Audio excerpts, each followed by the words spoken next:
Sebuah hikayat yang berdasarkan hadis tersebut juga terdapat di kitab Al-Suriyah, bahwa ada seorang ulama yang bernama Thabit Al-Banani. Beliau salah seorang yang setiap malam Jumat selalu berziarah ke beberapa pekuburan. Beliau bermunajat, berzikir, berdoa kepada Allah Subhanahu wa taala. Kebiasaannya sampai waktu subuh di setiap malam Jumat. Tentunya ya berdoa, berzikir, bertafakur dan mendoakan para ahli kubur. Dalam satu waktu ketika ia sedang bermunajat, tiba-tiba dia kantuk sampai tertidur. Di dalam tidurnya dia mimpi bahwa ahli kubur pada keluar dari lahatnya dengan berpakaian serba indah, putih dan berwajah yang sangat cerah, bercahaya. Semua sama membawa lampadan atau lampu yang bercahaya. Namun di antara sekian banyak ahli kubur yang gembira, yang berseri-seri, tampak ada seorang pemuda di antara ahli kubur itu. Wajahnya pucat, rambutnya berlumuran debu, hatinya susah, pakaiannya rusak, kepala tertunduk, mata berderai air mata, menangis, dan juga tidak membawa lampatan atau sebuah lampu cahaya.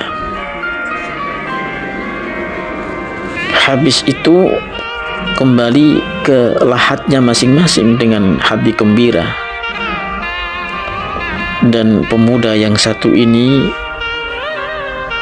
kembali dengan penuh keputusasaan, mata sayu, sedih, perasaan tidak menentu, dan menangis, selalu menangis. Dalam pada itu, pemuda yang penuh kasihan ini sempat didekati oleh seorang ulama yang bernama Thabit Al-Banani, sehingga dapat mengadakan tanya jawab. Seorang ulama tersebut bertanya, "Wahai pemuda, siapakah namamu?"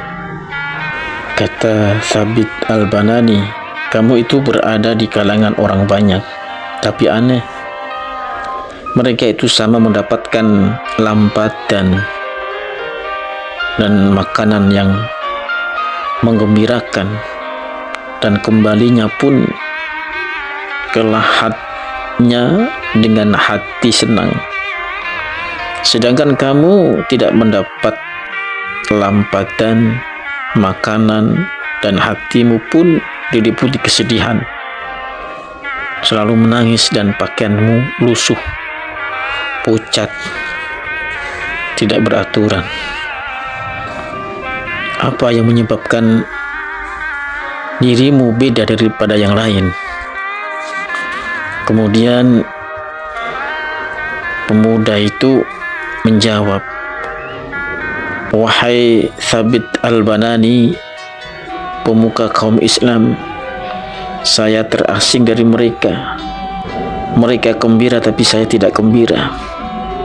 Karena saya ini tidak punya orang yang mau mengirim kebaikan, amal jariah, dan doa kepadaku. Tidak ada. Sedangkan mereka yang gembira, yang bahagia, itu punya anak, kerabat, dan keluarga, bahkan teman, sahabat, banyak. Kesemuanya mereka mengirim doa, sehingga pahalanya dapat diterima dengan hati yang riang, gembira dan membahagiakan. Itulah yang menyebabkan saat ini kondisiku, karena diriku tidak pernah mendapatkan apa yang mereka dapatkan. Lalu pemuda tersebut menceritakan, kenapa aku menjadi seperti ini, karena aku punya keluarga, seorang ibu, tapi sudah tidak pernah ingat kepadaku. Dulu ketika saya masih hidup, saya ini pernah niat haji bersama ibu. Niat ini pun terlaksana. Aku bersama ibu pergi haji. Tapi setelah aku memasuki kota Mesir ini, tiba-tiba saya meninggal dunia. Dan oleh ibu, saya dikuburkan di sini. Setelah demikian, ibu memutuskan untuk menikah lagi dengan seorang laki-laki. Setelah itu, entah karena apa atau bagaimana, lantas saya ini dilupakan. Selama saya di sini tak pernah mendapatkan kiriman doa atau sedekah darinya, barang sedikit pun. Akhirnya saya di sini selalu diliputi dengan kedukaan belaka. Sungguh malang nasib saya ini. Alangkah kejamnya ibuku. Kepada siapa saya mengadu, harus minta tolong kepada siapa. Akhirnya seorang syekh tadi menjawab, wahai pemuda, kalau begitu tunjukkan kepadaku di mana sekarang ibumu berada. Nanti kalau aku dapat berjumpa, aku mau memberitahukan tentang kondisimu, nasibmu di alam barzah ini, dan akan menyampaikan apa yang engkau pesankan, kata Thabit Al-Banani dalam mimpinya. Lalu pemuda tersebut menjawab, ibu sekarang di tempat ini, di kampung ini, dan nanti kalau Syekh bertemu dengan ibu saya, beritahukanlah keadaanku, kondisiku.